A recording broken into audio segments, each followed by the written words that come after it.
Sa mapagpalang araw mga kalingap, mga kababayan, at nandito tayo muli sa barangay Sibago, Sitio Magaragad. At kukumustahin natin muli itong si Sophia.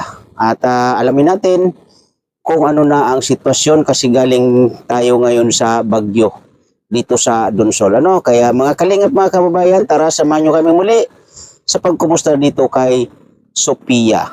Let's go!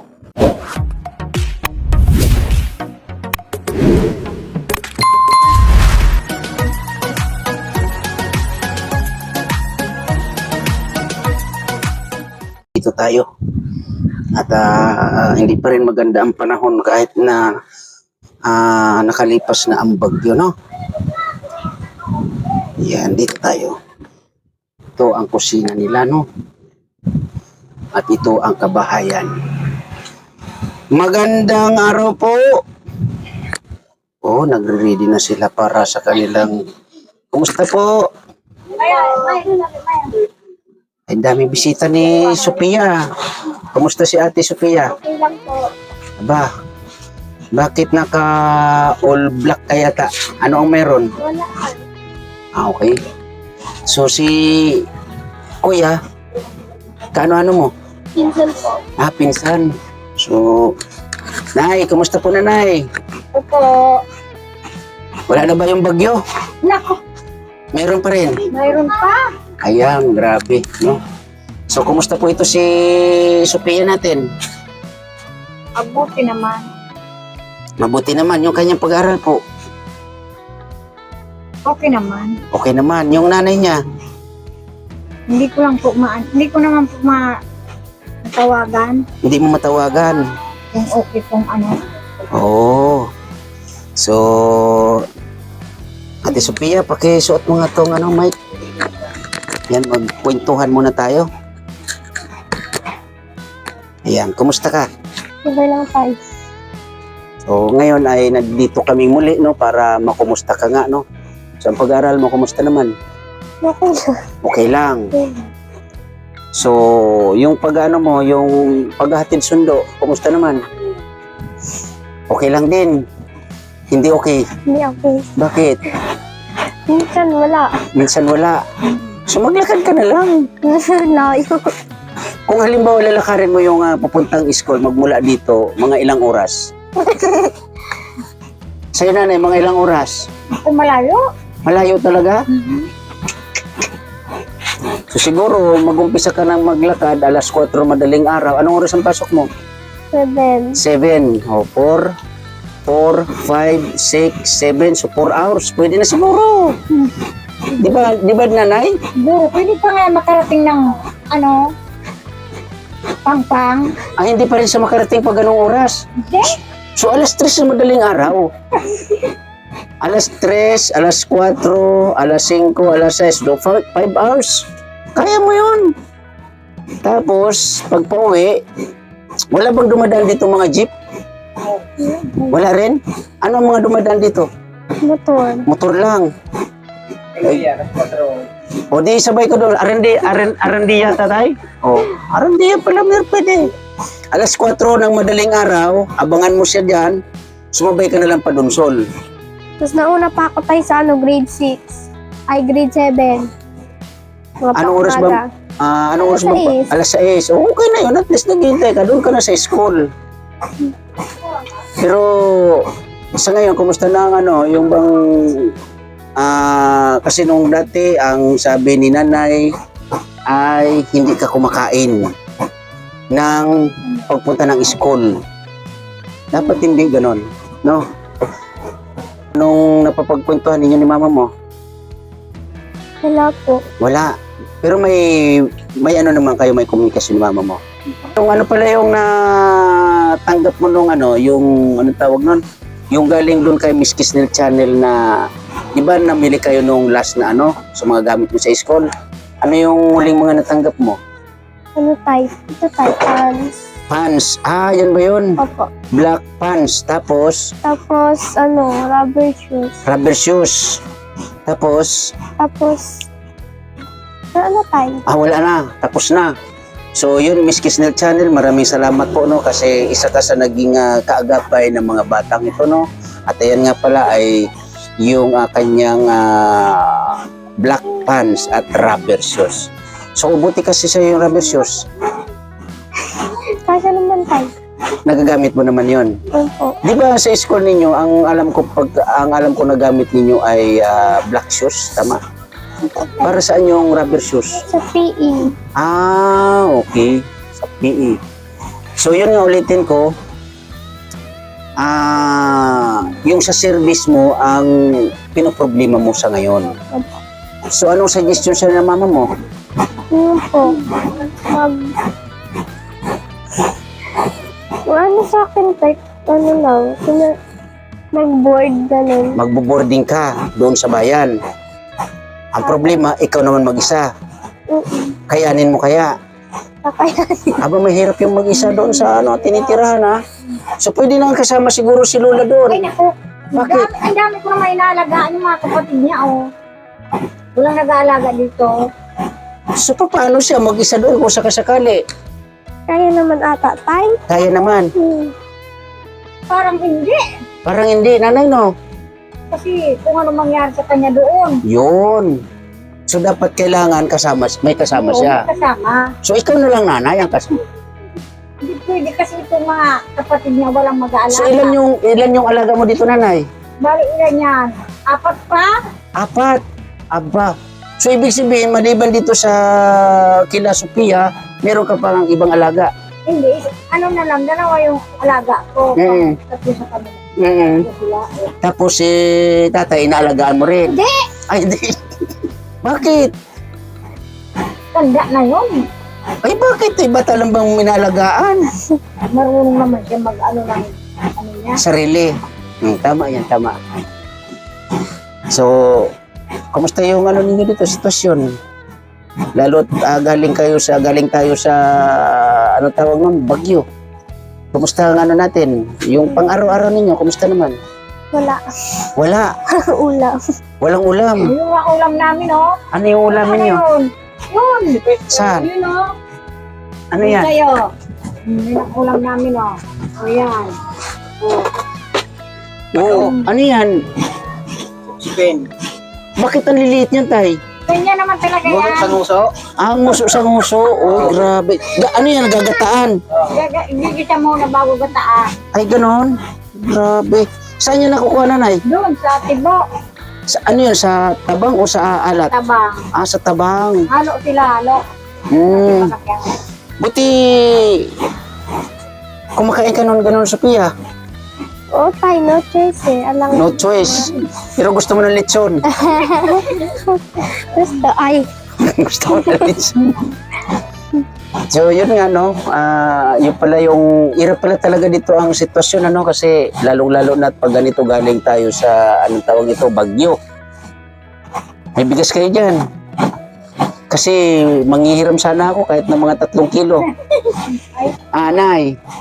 Manghihiram Nangiram nga ako sa anak ko. nanghiram ka sa anak mo. Buti pinahiram ka naman. Pinahiram kasi wala kami sasain. Sila kakain kami, hindi. Ilang kilo naman hiniram nyo? Sa trate. Isa't kalahati. Ilang saingan nyo yun? 2 araw lang. 2 araw. Grabe, tipid pa rin. Ngayon at saka bukas.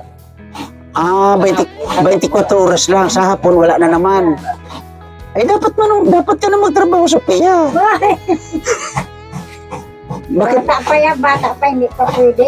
Eh, kung wala na talaga. Pwedeng magtrabaho ng ano dyan sa bayan. Diba, meron naman dyan yung tindera, ganun. Pero kung talagang kinakailangan, siguro pag nag-working student or working student gagawin mo, no? Para lang maabot ang iyong pangarap. So, ano nga uli yung pangarap mo? nurse. Nursing. Ay, grabe. So, yun nga, no? Ang gusto kong malaman dito, nanay, kung mayroon kayong lupain dito na medyo malaki-laki. Wala talaga. So, yun nga, si mama mo, ano ba ang plano niya? Plano niya bang umuwi ng Bicol o ano? Ano ko po tayo? Pero gusto ko umuwi na siya. Pero gusto mo talaga umuwi na siya. Pero ang problema naman, kung sakasakaling umuwi naman siya dito, ano naman yung magiging trabaho niya dito, di ba? Oo, kasi mahirap yun. Na uuwi siya dito nang walang hanap buhay. Kaya tayo nagtatrabaho para makatapos silang magkakapatid. Yan lang ang pangarap ng mama niya. Makatapos sila. Grabe, no? So, doon sa pinapasukan ni mama mo, ano yun, matagal na siya doon? Yung po ba, parang mag-1 year na din tayo. Ah, hindi pa as in matagal. So, kailan siya namasukan doon? Ay, hindi. Ano yun na January? January yata. So, ibig sabihin, nung kasalukuyang buhay pa si papa mo, si mama mo ay nagtatrabaho na. Opo. Doon na rin sa trabaho na yon. Hindi. Ah, hindi. So, iba rin. Doon sa pinsan niya. Kaso lang, sama naman ang ugali ng pinsan niya. Kaya umalis. Oo. Kaya dyan siya lumipat. Pero dito sana sa pinasukan niya ngayon, okay naman. Okay naman sana. Kaso lang ang pagkain. Yun ang nagiging problema. Yun lang. Kasi importante ay pagkain. Pagkain. So, ikaw nga, Sophia, parang napapansin ko medyo pumapayat ka or pumayat ka ng konti. Ilang linggo lang tayo hindi nagkita. Bakit? Stress ata tayo. Bakit ka naman na-stress? Di ba may cellphone ka na? Meron ka ng mga gamit sa ng school mo. Anong kinaka-stress mo? Bakit? Medyo mabigat ba ang mga ninyo, assignment or mga kung ano-ano dyan? So ano lang, relax ka lang. Oo, relax ka lang. Hindi na importante dito na yung niya sa pagkain, no? Oo, pinag-ano ko naman dyan. Sa ulam kasi tayo wala. Wala akong binibigay sa kanyang pambili. Ay, grabe. Kasi makakuha rin ako ng konti. Pambili namin ng asukal, kape. Wala naman kami, minsan wala naman kami inaalmusal. Yun lang, kape lang. So wala ba kayong mga tanim-tanim dito, nanay, na duma? Ganon? Ay, wala. Grabe, no? So, ano lang, Sophia, relax ka lang, no? Huwag mo masyadong, yun yung isip mo sa pag-aaral, ha? Kailangan relax ka lang, maging, ano lang yung isip mo. Huwag mo masyadong alintana yung sitwasyon ninyo, ha? Yun ang pinaka-importante. Kailangan relax ka lang. So, yun po, no, mga kalingap, mga kaibigan, na Ma'am Virtuous Woman, magbibigay po tayo ng konting dito kay Sophia, no, at sa kanyang lola, no. Kaya maraming salamat po talaga sa inyong suporta dito sa Donsol, no. So, ayan, nagpakuha tayo ng bigas para dito kila nanay at kay Sophia, no. So, akin na, nanay. Oh. Pandagdag ninyo na pansaing. Thank you, Tay. Yan, nanay. Maraming salamat. Yung nautang mo na bigas, huwag mo nang bayaran na. Total, anak mo naman yon. Sabihin mo doon sa anak mo, anak, ano na lang yun kasi yung nakarating sa amin na bigas, para sa aming pang ilang araw naman, no? Ano na lang, nanay. Anak naman pala yun, Oo, anak ko. Yan po, no, Ma'am Virtuous Woman, maraming salamat po at ayun, nagbigay tayo ng bigas dito kay Sophia, yung ating isa sa beneficiary dito na talagang as in kailangan po ang tulong natin, ano. Kaya sana ako po ay umihiling sa inyo na itong si Sophia ay atin pong maantabayanan, lalong-lalo na po sa kanyang pag-aaral kasi yun nga ay medyo malayo talaga. So ganoon na lang, no, Sophia, tiyaga ka lang. Importante dito ay makamit mo, matapos mo ang iyong pag-aaral. So sana, yun nga ulitin ko, doon sa trabaho ni mama mo na sinasabi nga ay medyo mababa ang sahod, sana mag-ano siya ng ibang mapapasukan para medyo mataas-taas ang sahod. So nabanggit mo doon sa una, may dinaramdam din si mama mo. Opo. Ano yung kanyang nararamdaman? Ano po, parang sumasakit yung tiyan niya. Ganun. So nagpa-check up na ba siya? Hindi pa nga po. Kaya nga po, gusto ko umuwi siya dito para ang paggamot. So anong pag-uusap nyo ngayon na may plano siyang umuwi or mag-stay siya doon? Meron po. Mayroon siyang plano na umuwi. So sana magkaroon kami ng pag-uusap pag umuwi doon na dito si mama mo, no? Mga kailan ang plano umuwi? Hindi pa sigurado kung anong petsa, anong buwan ang uwi niya. Sabi tayo katapusan daw po. Okay. So, Okay. So, kailangan niyang magpagamot kung ano yung kanyang nararamdaman, ano, para maging healthy siya. At ayun nga, doon sa trabaho niya kamo ay kulang sa pagkain. Importante kasi sa isang manggagawa yung ang araw-araw. Di ba nanay, no?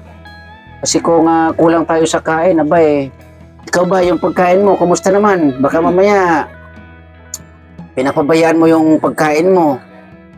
Hindi ba ito nanay mapili sa pagkain nanay? hindi naman. Hindi naman siya mapili. Sa mga gulay-gulay dito, ano na sa pagkain sa gulay o ulam? Hindi kung ano, linuluto namin, kumakain din siya. Yun, very good. So, yun lang, Sophia. Ano ka lang, relax ka lang sa school, ha? Huwag mong gaanong isipin ang sitwasyon. Ang isipin mo, makamit mo ang iyong pangarap. Ulitin ko, pagsusumikap, pagsisipag, at laging relax lang sa kung ano man yung mga dumarating sa inyo, no? Kami naman, nandito, sa abot ng aming kaya, lalong-lalo na ako, ay yun yung ipaparating ko sa inyo at itutulong ko sa inyo, no? So sa ngayon, yung cellphone mo okay na. Ulitin ko, alagaan mo yan kasi yan ay regalo sa iyo para sa iyong pag-aaral. Okay? So yun lang po, no, mga kalingap, mga kababayan, yung ating update muli dito kay Sophia, 16 years old, nag-aaral ng grade 11 na sa ngayon ay medyo talagang asin hirap sila. Lalong-lalo na itong dalagitang ito sa sitwasyon po nila, no? Kaya maraming salamat po sa inyong tulong, lalong-lalo na Ate RNDB, Ate Dirolan, at lalong-lalo na Ma'am Bertos Woman, Miss Kisnel Channel. Ayan. Pauwi na tayo, no? Galing tayo kay Sophia. At yun nga, nagkaroon tayo ng update, no, sa kanya. At ayun, maraming salamat po sa mga support sa aking premier. Thank you po na marami sa inyong suporta. At lalong-lalo na, Ma'am Bertos Woman, Ate RNDB, Ate Dirolan, Miss Kisnel Channel, at sa lahat po ng mga nakasuporta sa atin dito sa Consol, maraming salamat po sa inyo, no. At yun nga po, no, huwag po natin kakalimutan lagi suportahan Kuya Bal Santos Matubang, Ate Edna Vlogs, at Kalinga Prab. At sa lahat po, no, muli sa aking premier at sa mga naging nakasuporta sa atin dito, no, maraming thank you po sa inyong lahat, mga kalingap, mga kababayan, ano. At maraming salamat din po sa Team Kuroda, sa pangunan ni Ate Ana Kuroda sa suporta niyo po, no. At sa lahat, sa mga nandito sa aking premier, maraming salamat po and God bless po sa lahat. Bye-bye. Ingat po tayo parati.